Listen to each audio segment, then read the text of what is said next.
صحیح بخاری میں حدیث ہے، نبی علیہ السلام کے پاس واشی آیا فتح مکہ کے موقع پر، اور وہ واشی کون تھا؟ قاتل حمزہ۔ اوئے ہوئے، حمزہ نبی علیہ السلام کے صرف چچا نہیں تھے بلکہ بھائی بھی تھے، دو شریک اور ہم عمر بھی تھے، دوست بھی تھے۔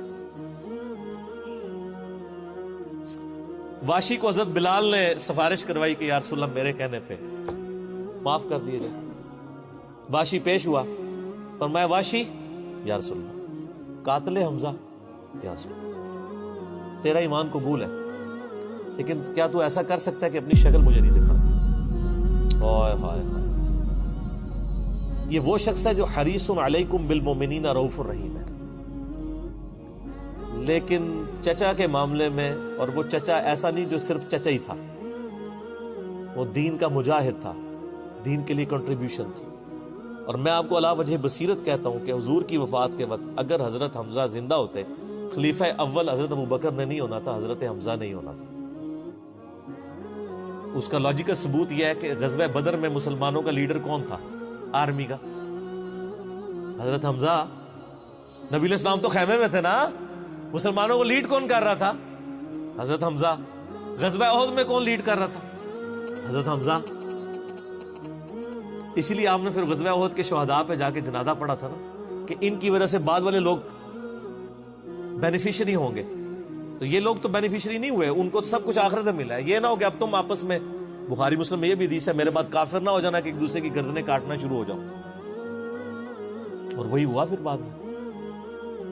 تو نبی علیہ السلام نے قاتل حمزہ کو معاف کیا، اور فرمایا پوری زندگی پھر واشی سامنے نہیں آیا حضور کے، حالانکہ آپ کو تو اللہ نے گارنٹی دی ہے حریص علیکم بالمؤمنین رؤوف الرحیم۔ نبی علیہ السلام مومنین پر رؤوف بھی ہیں، رحیم بھی ہیں۔ اب میں تھوڑی سی انجینئرنگ کرتا ہوں کہ انسان کو اپنے چچا سے زیادہ محبت ہوتی ہے یا اپنی اولاد سے؟ مطلب اس پہ تو کوئی دوسری رائے نہیں ہے۔ جن جن کے بچے ہیں، میرے بھی اپنے بچے ہیں، آپ میں سے بھی اکثر لوگ شادی شدہ بیٹھے ہیں، آپ خود انالیسس کر لیں، بلکہ اولاد تو بعض کا انسان کو ماں باپ سے آگے ہو جاتی ہے۔ تو جن لوگوں نے حضرت حمزہ کے ساتھ ظلم کیا اور ان کو قتل کیا، ان کا ایمان قبول نہیں کیا گیا۔ تو جن لوگوں نے حضرت حسین ابن علی کے ساتھ ظلم کیا، یا حضرت علی ابن ابی طالب کو تکلیفیں دی ہیں جو حضور کے بچوں کی جگہ تھے، ان کے بارے میں آپ ایکسپیکٹ کر سکتے ہیں کہ نبی علیہ السلام کے دل میں ان کے بارے میں کوئی محبت کے جذبات ہو؟ Not at all. حتیٰ کہ آپ دیکھ لیں مسند احمد میں تواتر سے وہ حدیث نقل ہوئی ہے کہ ابن عباس کہتے ہیں کہ ایک دوپہر کے وقت میں نے خواب دیکھا اور میں گھبرا کے اٹھ گیا اس خواب کی وجہ سے۔ میں نے دیکھا کہ نبی علیہ السلام جو ہے وہ پرانگدہ حالت ہے، بال بکھرے ہوئے ہیں، جسم پہ گرد پڑی ہوئی ہے، ہاتھ میں خون کی ایک شیشی ہے، اور میں نے کہا یا رسول اللہ میرے ماں باپ قربان، آپ کی کیا حالت ہے؟ تو فرمایا کہ یہ حسین اور اس کے ساتھیوں کا خون ہے جو صبح سے میں کربلا میں سمیٹ رہا ہوں۔ اور یعنی ایک اللہ کی طرف سے دکھایا گیا یہ تشبیہ، یعنی ایک لادہ سے ایک محکمہ خواب کے محکمہ بالکل الگ سے۔ آپ مجھے خواب میں آئے تو آپ کو نہیں پتا ہوگا کہ آپ میرے خواب میں آئے، یہ اللہ تعالیٰ تمثیلاً دکھاتا ہے۔ اور نبی علیہ السلام کو خواب میں دیکھ رہا ہے کون؟ صحابی، تو وہ تو کنفرم ہے، بخاری مسلم میں حدیث ہے جس نے مجھے خواب میں دیکھا میری شکل میں شیطان نہیں آ سکتا، اور وہ شکل صحابی کو تو پتا تھی، اور صحابی بھی عام نہیں، عبداللہ ابن عباس کہتے ہیں میں گھبرا کے اٹھا، میں نے وقت اور تاریخ نوٹ کر لی اور دن بھی، کئی ہفتوں بعد پتا چلا کہ اسی دن 10 محرم 61 ہجری میں حضرت حسین ابن علی کو شہید کیا۔ تو حسین ابن علی کی وفات کے اوپر یہ ابن عباس کو خواب میں آنا حضور صلی اللہ علیہ وسلم نے انڈیکیٹر دے دیا نا، اسی حدیث کو نقل کر کے اسماعیل دہلوی، جس کو دیوبند اور اہل حدیث جو اس وقت پریکٹیکلی یعنی ایک سمجھ لیں کہ یزید کے ٹھیکیدار بنے ہوئے ہیں اس کے دفاع کے اوپر، ان کے مشترکہ امام ہے اسماعیل دہلوی، شاہ ولی اللہ دہلوی کا پوتا۔ اس نے جو کتاب لکھی ہے نا تقویت الایمان، جس میں گستاخیاں بھی ہیں،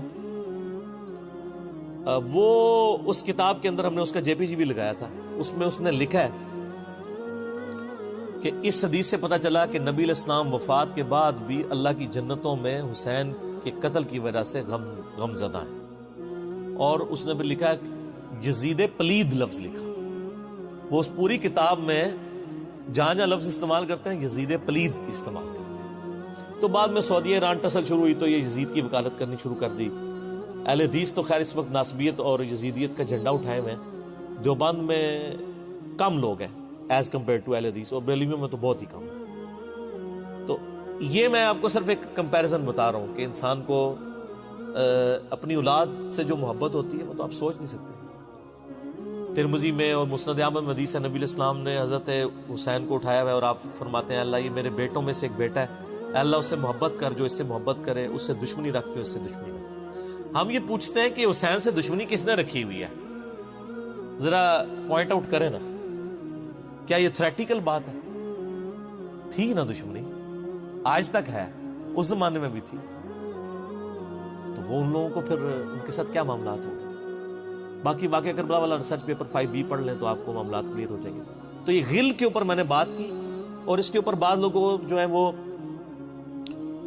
اس حدیث کے اندر تحریف بھی بعض لوگوں نے کی ہے, بعض لوگوں نے جان بوجھ کے کی ہے, بعض لوگوں نے انجانے کے اندر کیا ہے. یہ روایت المستدرک الحاکم میں بھی موجود ہے اور صحیح سند کے ساتھ, اور المصنف ابن ابی شیبہ کے اندر بھی موجود ہے کہ مولا علی علیہ السلام جو ہیں وہ ان کے پاس حضرت طلحہ کا بیٹا آیا, عثمان ابن طلحہ. تو آپ اس کو جب ملتے ہوئے آپ نے نا سورہ حجر کی وہ آیت پڑھی کہ جو اہل ایمان کے دلوں میں ایک دوسرے کے بارے میں غل آ جائے گا نا, قیامت والے دن اللہ تعالیٰ ان کے دل سے وہ غل دور کر دے گا. پھر وہ جنت میں آمنے سامنے بیٹھے ہوئے ہوں گے تختوں کے اوپر, ٹیک لگائے ہوئے تکیوں کے اوپر.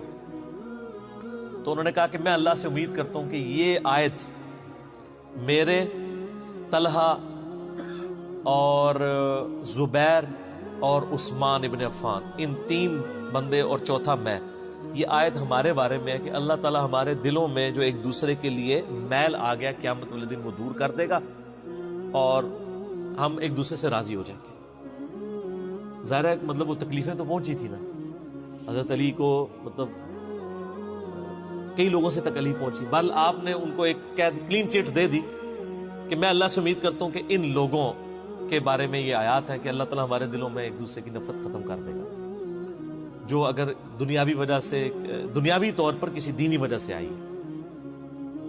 تو یہ غل کا لفظ وہاں پہ بھی استعمال ہوا. اب ڈاکٹر اسرار صاحب رحمہ اللہ تعالیٰ, چونکہ ان کی حدیث کی فیلڈ نہیں تھی, انہوں نے یہ جب سورہ ہجر کی آیات آئیں, اس پہ میرا مسئلہ نمبر 116C بھی ریکارڈڈ موجود ہے, انہوں نے نا اس میں حضرت معاویہ کا نام بھی لے دیا کہ میں اللہ سے امید کرتا ہوں یہ میرے اور معاویہ کے بارے میں ہوگا. نا وہ نام لیے ہی نہیں ہے, آپ خود سے نہ داخل کریں. حضرت معاویہ کو حضرت علی نے نہیں معاف کیا, پوری زندگی معاف نہیں کیا, کیونکہ ان کی وجہ سے خلافت کا نظام ٹوٹا تھا. حضرت طلحہ تو میدان جنگ سے چھوڑ کے چلے گئے تھے. جب عمار ابن یاسر کو دیکھا کہ وہ سامنے ہیں تو انہوں نے کہا عمار کو تو باغی جماعت قتل کرے گی, وہ چھوڑ کے چلے گئے. تو مروان نے ان کے گھٹنے میں تیر مارا, مستدل الحاکم میں آتا ہے, اور وہ شہید ہو گئے. حضرت زبیر وہ صحابی ہیں یعنی جو نبی علیہ السلام کے بہادر ترین اصحاب میں سے. 12 بندے غزوہ احد میں حضور کے ساتھ رہ گئے تھے 700 میں سے غزوہ احد کے اندر, ان میں سے ایک حضرت زبیر بھی تھے. اور یہ تلوار کمال کی چلاتے تھے, اکیلے میدان جنگ میں آگے چلے جاتے تھے. بخاری میں آتا ہے کہ ان کا بیٹا عبداللہ ابن زبیر کہتا ہے کہ میرے باپ کے 2 شانوں کے درمیان اتنا بڑا زخم تھا جو ہیل اپ ہو گیا تھا, لیکن پھر بھی گڑا پڑا ہوا تھا, میں پورا ہاتھ اس میں داخل کر لیتا تھا, اور وہ زخم ان کو احد کے موقع پہ لگا تھا.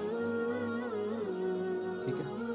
اور پھر جنگ, اسی حدیث میں بخاری کے آتا ہے کہ جنگ یرموک کے موقع پر لوگ یعنی لیڈر کے اوپر چل رہے ہوتے ہیں, تو حضرت زبیر بھی ایک اسکواڈ کو لیڈ کر رہے تھے. تو لوگوں نے کہا حضرت آپ آگے جائیں. انہوں نے کہا جب میں آگے جاؤں گا تو میرے ساتھ کوئی نہیں آگے جا سکتا. وہ اکیلے گھوڑے کو انہوں نے جو ہے وہ ایڑی لگائی اور رومن امپائر کی یعنی فوج کے اندر گھس گئے, اور کوئی بھی ان سے لڑنے کے لیے تیار نہیں ہوتا تھا. اتنی بہادری تھی ان کے اندر. لیکن جنگ جمل میں حضرت علی کے مقابلے پہ آ گئے.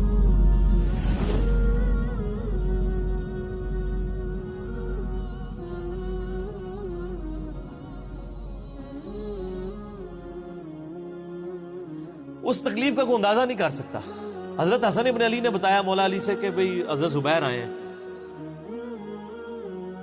تو حضرت علی نے کہا کہ رکو میں خود چاہتا ہوں. گئے, کہا زبیر یاد ہے وہ دن جب نبی تم مجھ سے بڑا پیار کر رہے تھے، پھوپھی ذات تھے نا، نبی علیہ السلام کی پھوپھی کے بیٹے ہیں حضرت زبیر بن عوام رضی اللہ تعالیٰ. تو حضور نے تم سے ایک بات کہی تھی کہ تم علی سے اتنی محبت کرتے ہو، ایک دن آئے گا کہ تم تلوار لے کے علی کے خلاف کھڑے ہو جاؤ گے. تو تم نے کیا کہا تھا کہ یا رسول اللہ میں علی کے خلاف کھڑا ہوں گا؟ فرمایا ہاں تم اس وقت ظالم ہو گے. تو حضرت زبیر جو ہے وہ اس پہ غشی طاری ہو گئی گھوڑے کو، یعنی وہ حضرت علی کا پھر سامنا بھی نہیں کر سکے، میدان جنگ سے واپس چلے گئے. تو بعد میں حضرت علی کے فوجیوں میں سے ایک بندے نے جا کے پیچھے ان کو دھوکے سے قتل کر کے تو حضرت علی نے کہا کہ زبیر کے قاتل کو میں دوزخ کی بشارت دیتا ہوں، کیونکہ زبیر جنتی تھا. تو وہ شخص پھر حضرت علی سے ناراض ہو گیا کہ میں نے تجھے حکم دیا تھا، جب میں نے ان کو جانے دیا تو نے یہ کام کیوں کیا؟ تو وہ پھر خارجی ہو گیا. اور یعنی یہ وہ محبت تھی، وہ جہاں محبت تھی وہ نظر آتی تھی. ظاہر ہے کہ ایک بندے کی ایک غلطی سے اس کی پوری زندگی زیرو سے ملٹیپلائی نہیں ہو جاتی ہے. جس نے اتنا کچھ دین کے لیے کنٹریبیوٹ کیا کبھی نہیں ہو سکتا ایسا. حضرت علی کو بھی اس بات کا پتہ تھا. بہرحال یعنی اللہ تعالیٰ ان سے راضی ہو، اسی لیے نبی علیہ السلام کی اس حدیث یعنی وہ حضرت علی کے اس قول کو حضرت علی فٹ کیا کرتے تھے حضرت زبیر، طلحہ اور حضرت عثمان ابن عفان پہ رضی اللہ تعالیٰ. باقی آپ میرا کربلا والا ریسرچ پیپر پڑھیں تو آپ کو پتہ چلے گا کہ کتنی یعنی مشکل وقت حضرت علی نے اپنی خلافت میں دیکھا ہے اس حوالے سے. یعنی مصنف ابن ابی شیبہ میں آپ کے مخالفین کی لاشیں بھی ہیں، ان پہ بھی حضرت علی گریا کر رہے ہیں، ایک ایک کی لاش اٹھا کے اس کو صاف کر رہے ہیں. حضرت طلحہ کا بیٹا تھا محمد بن طلحہ، اس کی لاش دیکھی تو رو پڑے، حالانکہ وہ مخالفت میں لڑنے آیا ہوا تھا. پھر حضرت حسن سے کہا کاش میں جنگ جمل سے 20 سال پہلے ہی مر گیا ہوتا، میں یہ دن نہ دیکھتا. ایک ایسا شخص جس نے 8 سال کی عمر میں اسلام قبول کیا، جس نے اسلام کو زیرو سے 3 براعظموں میں پھیلتے ہوئے دیکھا، اور اب اس کو بڑھاپے میں یہ دن دیکھنے پڑ رہے ہیں کہ اس کے سامنے اسلام کا شرازہ بکھر رہا ہے، کہ مسلمان مسلمانوں سے لڑ رہے ہیں. ایک ایک جنگ میں 8-8 10 ہزار لوگ، جن میں مرنے والے صحابہ ہیں حضور کی تربیت یافتہ، جو ایک آواز کے اوپر حضور کی لبیک کہنے والے تھے، شیر و شکر تھے آپس میں.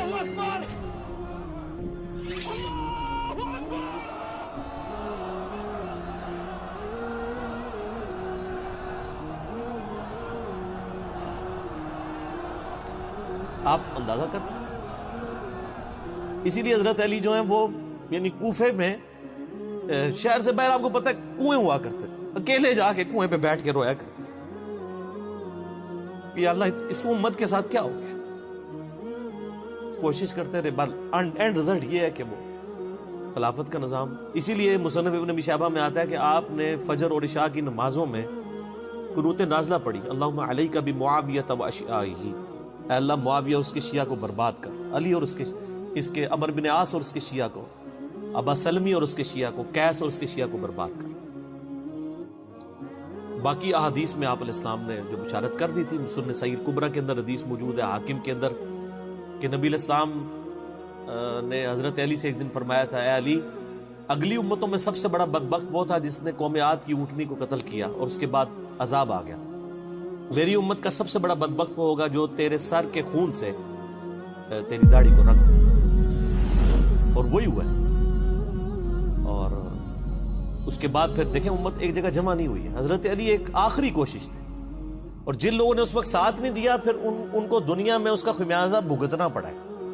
عبداللہ بن عمر نے بیعت نہیں نہ کی تو صحیح بخاری اٹھا کے دیکھیں، عبداللہ بن عمر کو آل امیہ نہیں قتل کروایا، حجاج بن یوسف نے زہر آلود نیزہ مروا دیا. اور حاکم کے اندر مجموع الزوائد کے اندر موجود ہے، حضرت عبداللہ بن عمر آخری عمر میں کہا کرتے تھے کاش میں اس وقت علی کا ساتھ دیتا اور یہ خلافت کا نظام تو بچ جاتا. کیونکہ کئی لوگ بیچ میں نیوٹرل ہو گئے تھے جو پھر ساتھ نہیں دیا، تو اس کی وجہ سے پھر حضرت علی کے چونکہ اب پاس اتنی مین پاور نہیں تھی کہ اس سسٹم کو سنبھال سکتے، بال پھر وہ شہید ہو گئے اور پھر معاملات آگے. خیر بات کہاں سے کہاں نکل گئی، کیونکہ یہ اس کے ساتھ غل کا لفظ تھا تو یہ غل کے لفظ کو ایڈریس کرنا ضروری تھا. تو آج ہم جب جنگ جمل صفین نہروان کو ڈسکس کرتے ہیں تو یہ کوئی غل والی بات نہیں ہے، یہ وہ چیزیں ہیں جو ایک ریالٹی ہیں، اور وہ اگر یہ غل والی بات ہے تو نبی علیہ السلام کے دل میں بھی نعوذ باللہ غل تھا، مولا علی کے دل میں بھی غل تھا، ایسا نہیں تھا۔ وہ دین کی حمیت کہلاتی ہے، اس کو غل نہیں آپ کہتے۔